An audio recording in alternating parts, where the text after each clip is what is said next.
I'm Theresa Singleton, and I'm a curator in the Department of Anthropology at the Smithsonian Institution.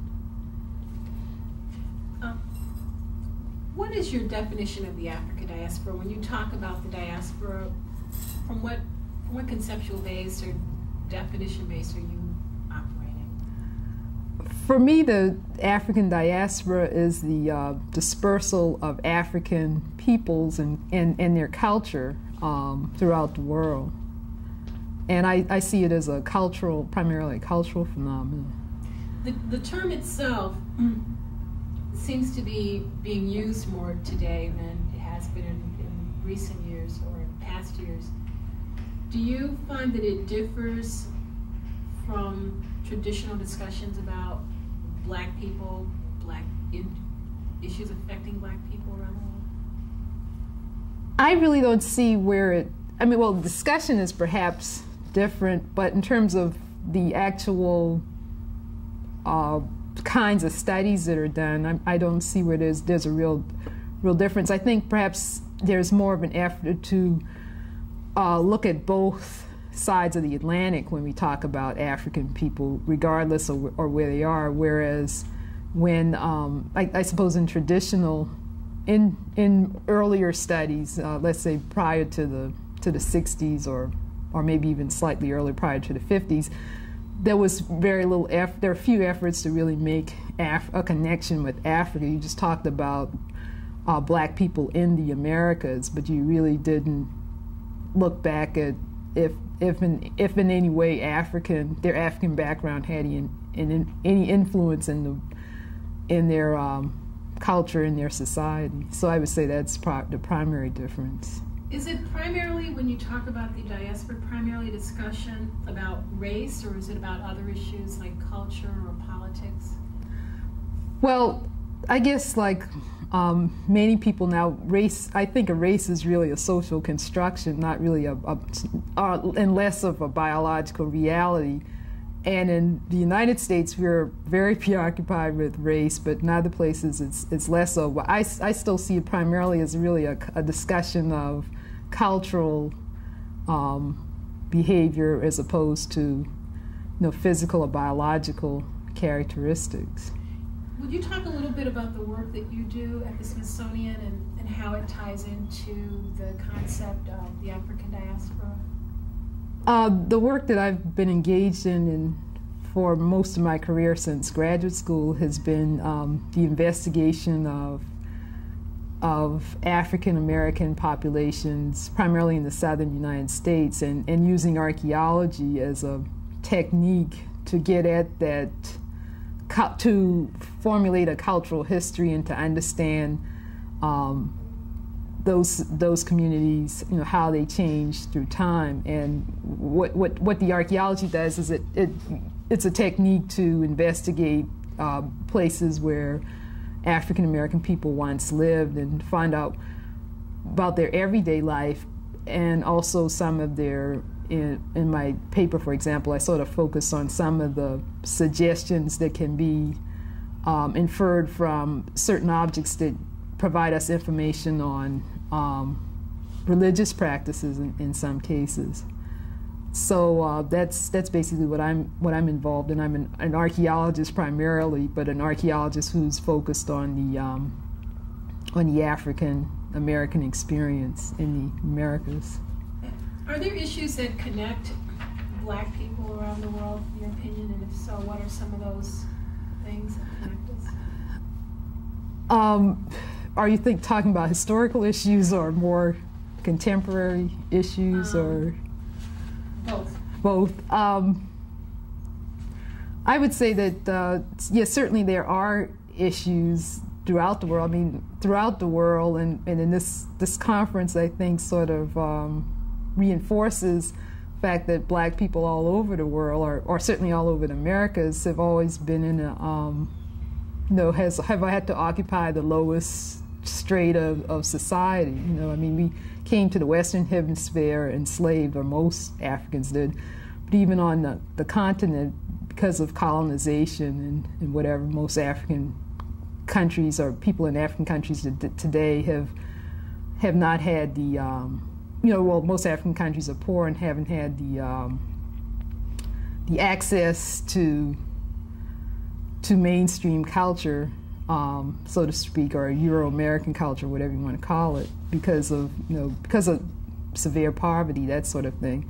So I mean, so it's being in a, I hate to use the word subordinate position, but in a position where you don't have true economic and political power. So I would say that's certainly something that connects people of African descent in recent times or in present times. Historically, I would probably have to give more thought about what the connection would have been then.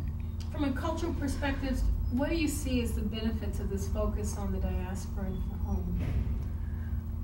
The benefits of focusing on the diaspora, as I said earlier, I think is being able to look at not just the Americas or just Africa, but actually sort of combine the two and really look at how people of African descent, I mean, if you're investigating the diaspora, how is it they really became American, so to speak. I think, understanding the African background is really key to that. And looking at it from a hemispheric perspective allows us to see the great variation in this transformation process. It's, I think as one of the panelists point out, it's going to require very rigorous research. It's not very, you can't really apply very simplistic models or anything, because it is very complicated trying to demystify and understand, unveil all the intricacies that went into those processes that allowed Africans to become African Americans. But I think that's what the diaspora does. It allows us to look at the source, African culture, and then also look at the situation in the Americans and be able to develop some sort of comparative perspective. And I really feel, well, maybe perhaps not in all areas of the diaspora, but we're really just at the beginning of being able to do this sort of global understanding of African peoples in the in the world. I think we're just beginning to understand those processes. What do you think are some of the issues from an academic point of view? What do you think are some of the issues people need to take into consideration when discussing this topic of diaspora or pursuing investigations in this area? What are some of the issues? Off the top of my head, one thing that I guess has always concerned me is the fact that you have to really be open-minded, and I think that's been a problem. I've been trained as an Americanist, and only recently in the past 5 years have I been really trying to learn more about Africa. I've been to Africa about 3 times now and have begun a project, but I'm no way an Africanist by any stretch of the imagination. So I feel like I'm getting in a better position of understanding the connection. But I think that sometimes, I found that sometimes Africanists, have pretty much dismissed the African American experience. They don't see it as quite as important, and it's not. They feel that. Well, I shouldn't say. I hate to generalize, but I know there are many that don't see where where trying to understand Africa and America is a very important issue. They just think that it's a totally different culture, and so that's the wrong way to go. And I think in some cases that might be correct, but certainly not in places where you have such strong African influences that we've seen in this conference. So I think that's a problem, is just that I think people have to be open-minded, and when someone suggests that something might be an African practice, well, just see, don't be critical about their suggestions. I mean, I think at the same time, be open-minded about it, because I think there's a tendency, particularly in my discipline, for people to dismiss things that when people come up with some new ideas. And so I think in general, you just have to be, since this is in many ways a new way of looking at African American culture, we need to be open-minded and not just dismiss people simply because something they say may on the surface seems well, not outrage, well, it's on the surface doesn't appear to be accurate or conforms to a particular way of thinking or perspective. So I think that's to me is the primary issue. Trying to think if there are others.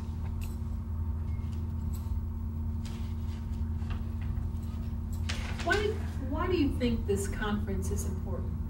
Well, I think it's important, and I really feel honored to have been invited and to participate. It's because in the academic world, and in some ways I'm more of an academician than I am well, I guess I sort of wear both suits, public servant and academician.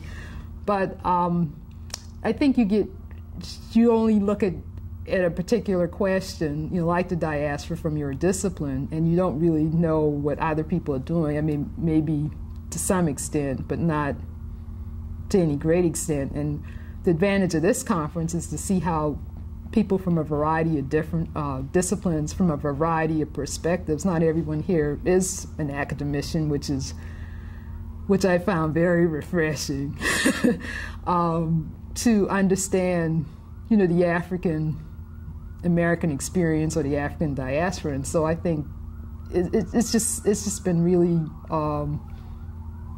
and a situation that has allowed me to just learn a lot more than I would have if I'd gone to an anthropological or specifically archeological conference, something in my own discipline.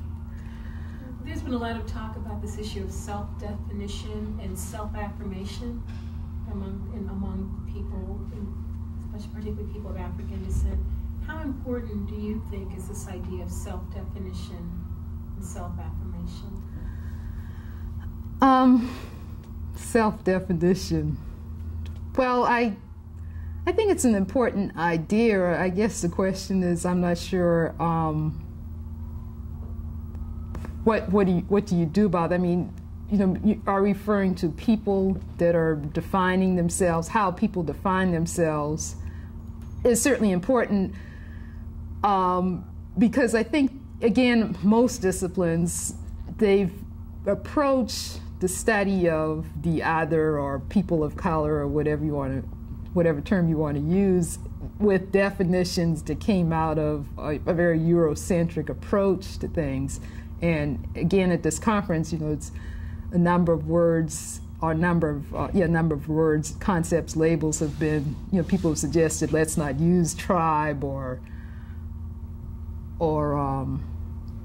can't think of some of the others, but there are a number of terms that have come up that people say we shouldn't use very much. I mean, shouldn't use anymore.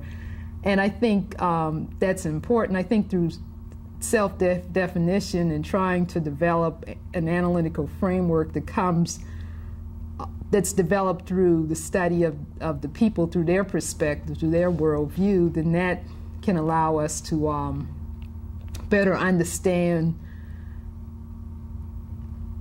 how various communities have developed, how they have maintained certain practices or changed certain practices. So that's why I would think, in that way, I would see self-definition as being important, or important at least for the kind of work that I do.